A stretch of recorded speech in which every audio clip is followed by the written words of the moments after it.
lived a young woman named Nadine. Nadine was 27 years old, graceful, hardworking, and known by everyone for her kind heart. She worked in a local flower shop, arranging roses, lilies, and sunflowers for weddings, celebrations, and special moments. To the people around her, her life looked peaceful. But inside, Nadine was carrying storms no one could see. She had once believed her life would follow a beautiful plan. She thought love would stay, friendships would last, and family would always be close. But life had other plans. First, the man she trusted with her future left her without explanation. One day, he was promising forever, and the next day, he was gone. No goodbye, no reason, just silence. Then the friends she laughed with slowly disappeared. Calls became shorter, messages went unanswered, invitations stopped coming. Even the people she helped the most seemed too busy when she needed someone to talk to.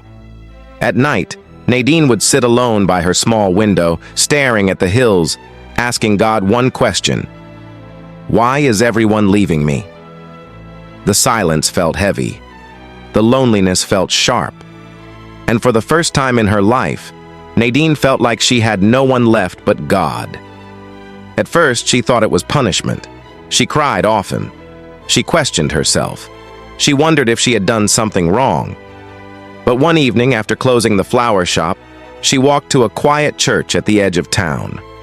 It was old, simple, and nearly empty. She sat alone in the last row and whispered through tears, "God, if everyone has left me, please don't leave too." In that silence, something changed. There was no loud voice, no miracle in the sky, just peace. A quiet peace she had never felt before. It was as if God was saying, "When people walk out, I walk in." From that day, Nadine's prayers changed. Before, she prayed quickly, repeating the same words every night. Now she stayed longer. She listened. She cried. She wrote prayers in an old notebook. She read her Bible not because she had to, but because her heart was hungry. In the quiet, she began to hear God differently, not loudly, but clearly. She realized God had not abandoned her. He had been making room for himself. The loneliness that once felt like emptiness became a sacred place. God was teaching her to stand without leaning on people for validation. He was removing crutches, the relationship, the approval, and the fear of being alone. And though it hurt, it was making her stronger. One day, while reading the story of Hannah, Nadine saw herself in those pages. A woman misunderstood, a woman carrying silent pain, a woman crying where no one could see, but also a woman God remembered. That night she prayed differently. She no longer asked, "Why me?" Instead, she asked, "What are you preparing me for?" And slowly, her life began to shift. She started helping young girls in her church who struggled with confidence and heartbreak. She shared her story with them. She listened to their pain. She reminded them that being alone did not mean being forgotten.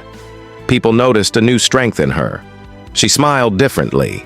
She walked differently. There was peace in her eyes.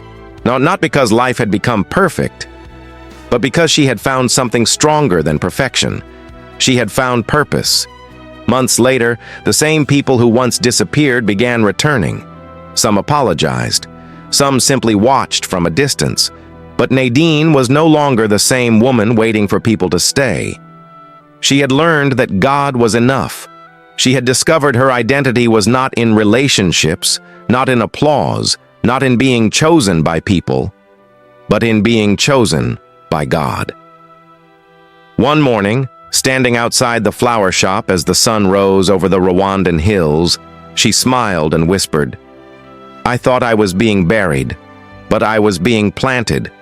Because sometimes, when God hides you, He is not rejecting you, He is preparing you. Sometimes loneliness is not loss, it is the delivery room of destiny. And when a woman has no one but God, she does not break. She becomes. Nadine's hidden season did not destroy her. It revealed her. She came out stronger, wiser, anointed, and deeply rooted in faith. She was no longer afraid of silence, because she had learned that sometimes the quietest seasons are where God speaks the loudest. And in that sacred silence, Nadine found the greatest truth of her life. When you have God, you are never truly alone. Lived a young woman named Adwoa. She was 27 years old, beautiful, kind-hearted, and known by everyone in her neighborhood. But Adwoa had one problem. She wasted too much time. Every morning, while others were opening their shops, going to work, or preparing for the day, Adwoa would still be sleeping. She had finished school 2 years earlier, but instead of building her future, she spent most of her days walking around town, chatting with friends, scrolling endlessly on her phone and saying, "I still have time. Life is long." Her mother, Adwoa, watched quietly with growing concern. Adwoa was a hard-working woman who sold handmade kente cloth at the local market. She had struggled for years to raise Adwoa and give her a better life. She dreamed of seeing her daughter become successful, but each day she watched that dream slipping away. One evening, after closing her shop, Adwoa sat outside their small house under the warm orange sunset. She called Adwoa gently. "My daughter, come and sit with me." Adwoa walked over lazily and sat beside her mother. Adwoa pointed to the old wooden cupboard inside the house. "There is a wristwatch inside that cupboard. Please bring it to me." Adwoa stood up, opened the cupboard, and found an old silver watch neatly wrapped in cloth. It looked old, but valuable. She brought it to her mother. Adwoa looked at the watch carefully and then said, "Tomorrow morning, take this watch to the market. Ask people how much they think it is worth." Adwoa looked confused but nodded. The next morning, she went to Kajetia market with the watch. She showed it to different traders. A shoe seller said, "I can give you 100 cedis." A fruit seller said, "Maybe 200 cedis." A tailor offered 150. A rich-looking man said it might be worth 300 cedis. Everyone gave a different answer. Adwoa returned home and said, "Mother, people gave different prices. Some said 100, some said 200, and one man even said 300. Adwoa smiled softly. "Good. Now put it back." Adwoa became even more confused, but obeyed. The next day, Adwoa called her again. "Bring me the same watch." Adwoa did. This time, Adwoa said, "Go back to the market.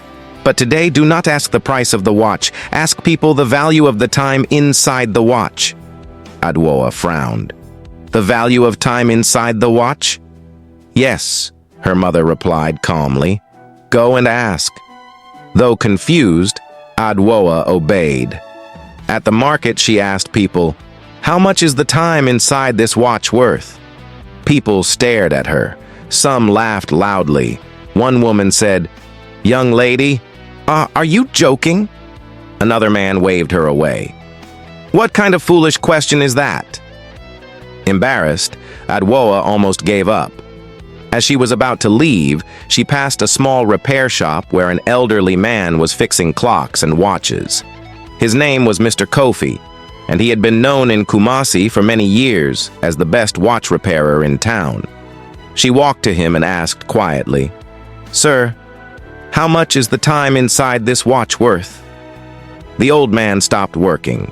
He removed his glasses and looked at her kindly. Then he smiled.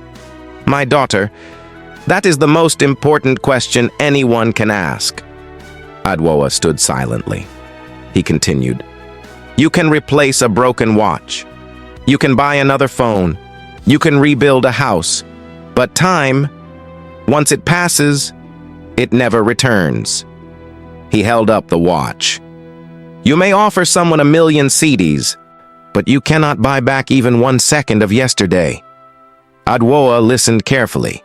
Mr. Kofi said, "Time has one painful truth and one beautiful gift.